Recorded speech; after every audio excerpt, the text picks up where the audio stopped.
my name is Joshua Pellisier, and I'm about to teach you something that most men will never know about attracting women the right way.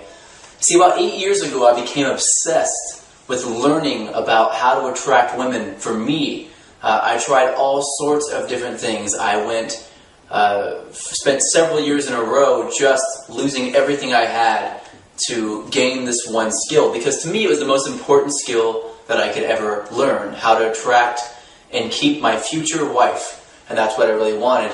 But what I found out pretty quickly is that there's lots and lots and lots of bad and just untrue information out there. I spent a long time trying that out, and I think I wasted, must be 3 years of that time studying this information that wasn't actually good. It wasn't actually real information. And so what I did is I spent the next several years trying to weed through all that crap and taking out all the things that weren't actually true.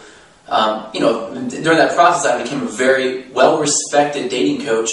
Taught thousands of guys, had a syndicated radio show on Sirius XM, been on the Today Show, blah, blah, blah. Coached a lot of the coaches you may have heard of or may not have heard of, in either case. And so I spent a long time kind of working my way to the top. And for a long time I was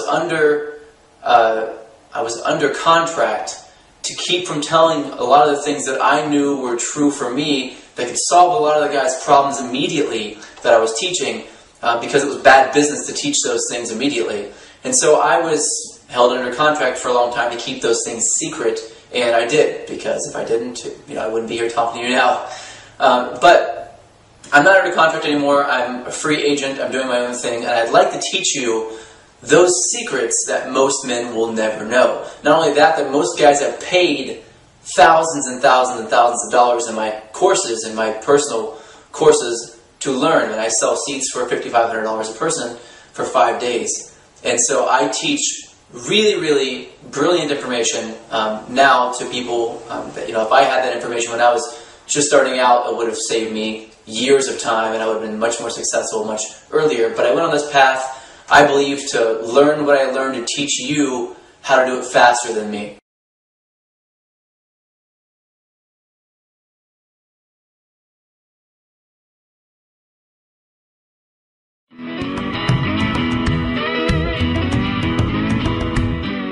So what is the biggest mistake that men make, and how do you avoid it? Well, it depends on what atmosphere, really, but let's pick a specific atmosphere. Let's pick at a bar. Let's think about a bar. Let's imagine you walk into a bar and you're by yourself, and you go up to the bar, you get a drink. Okay, so now we have a picture painted. All right, there's a bunch of people in the bar, and you see a lot of interactions going on, and there's some women kind of standing around, and you get the nerve to turn around and talk to them for a second. You say whatever it is that you would say at that time. Maybe you don't know what you would say. Maybe that's a problem. But let's say that you somehow got past that. It was a friend of yours, and you just asked, "How do you know James?" So they start talking to you. All right, it's kind of a little bit of a loud environment. So what do? You can't hear very well, so you lean in, right, like this. You go, "Well, okay." You hear them talk, and then you go talk back, and you lean forward and talk like this, and then you lean back again, and then you lean forward and listen again as she's talking, and then you lean back in, and pretty soon you're doing this, and this is called pecking. Pecking says to a woman subconsciously, "Hey, I'm not interesting or important enough for you to listen to. So, I'm going to bridge the gap as much as possible between my ear and your mouth and my mouth and your ear to make sure that you don't get bored by realizing I'm too much work and walk away. Because it's only a matter of time before you realize I'm not important or not interesting enough to talk to."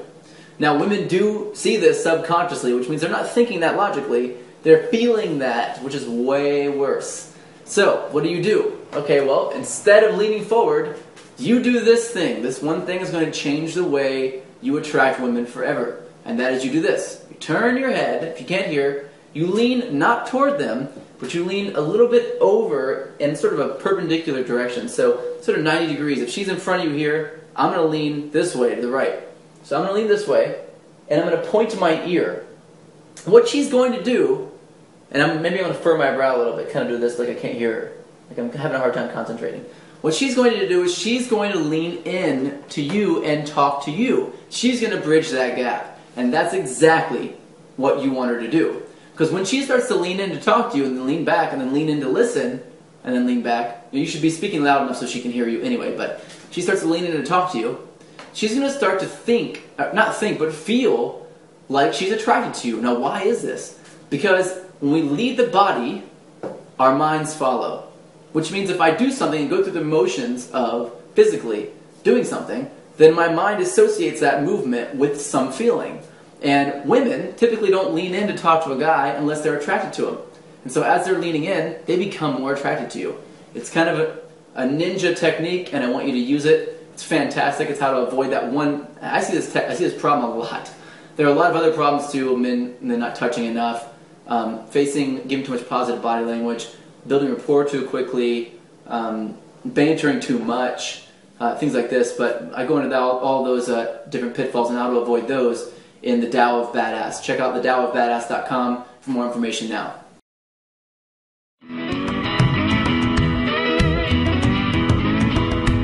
The three types of attraction are emotional attraction, logical attraction, and sexual attraction. So imagine if you can imagine a triangle, sexual at top and then emotional and logical.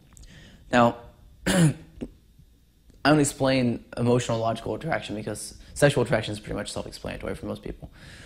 But emotional attraction seems to be counterintuitive. So emotional attraction is actually rapport. And that is essentially, rapport is an direct emotional transfer from one person to another. So if I can build rapport with you, it means I can transfer my emotion to you, and you can transfer your emotion to me. And because of that, we have a trust with each other. So that's what builds is like really strong trust. And then logical attraction is logistics, which most people would totally ignore. So just to get into how they all kind of interact, logistical issues in a relationship, logical attraction in a relationship is whenever you have timing was one of the areas as well. Timing, things like location, job preferences, I guess as far as job or lifestyle preferences, where they want to go this way and have traveling life, or one person wants a family immediately, the other person doesn't. Things like this, and then timing in relationship as well, in people's lives. So these are all three very important factors, and they all make up a really strong amount of a relationship. So if you're missing one, then automatically it throws off how you feel in a relationship. So the reason why women are more prone to hopeless romantic relationships is because the emotional attraction part of the triangle that I said earlier, the emotional attraction part is rapport, that's empathy. So if all they want to do is empathize, they don't care about logical attraction. They just don't care. Their job is to supply this corner of the triangle, this empathy, this emotional attraction. So whenever they have that, they'll do anything they can to get it. So whenever they have it, typically they're like, I've done my job. Now the problem is, if you have a weak man who doesn't know to supply the logical attraction side of everything, then he buys into the hopeless romantic idea too, and then they both end up, she ends up having to supply logical attraction later, which she has to then play the male gender role to do, and then all of a sudden you have switched gender roles and it doesn't work out. So men typically fulfill the logical attraction role and typically have more superficial love relationships, which makes sense. And they sleep with a lot of women, and just typically doesn't seem like it matters that much to men, usually. So what happens here is, as a provider-protector and a social provider-social protector, the whole concept is to be able to use a system to make themselves more valuable. So I can manipulate the society around me and the system that I live in, and so it works for me. So that's very logical, So you have these two extremes, but they're equal parts to each one, and you have to be able to own. Both are very, very important. As soon as one starts to lack, the other person automatically will pick up this lack. Whenever that happens, there's a whole new slew of problems.